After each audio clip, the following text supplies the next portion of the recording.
দুরন্ত গতি, চোখ ধাঁধানো ড্রিবলিং আর নিখুঁত ফিনিশিং, এভাবেই প্রতিপক্ষের রক্ষণভাগে আতঙ্ক ছড়িয়ে দিচ্ছেন কিলিয়ান এমবাপ্পে।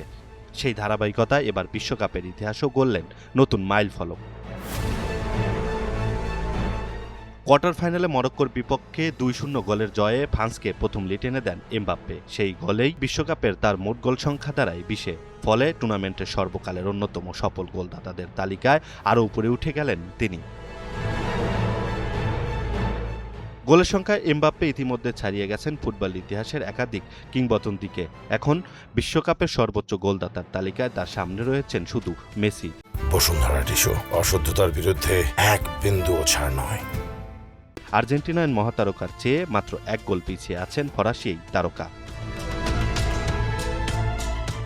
মাত্র ২৭ বছর বয়সে এমন কীর্তি গড়ায় এমবাপ্পেকে ঘিরে প্রত্যাশা আরও বেড়েছে। বর্তমান ফর্ম এবং সামনে আরও বিশ্বকাপ খেলার সুযোগ বিবেচনায় অনেকের ধারণা বিশ্বকাপ ইতিহাসে সর্বোচ্চ গোলদাতার রেকর্ডও একদিন নিজের করে নেবেন এই ফরাসি সুপারস্টার। বিশ্বকাপের মঞ্চে একের পর এক রেকর্ড ভাঙছেন কিলিয়ান এমবাপ্পে। এখন দেখার বিষয় মেসিকেও ছাড়িয়ে ইতিহাসে সর্বোচ্চ গোলদাতার আসনে বসতে আর কতটা সময় লাগে তার। Imran Hossain, NTV online.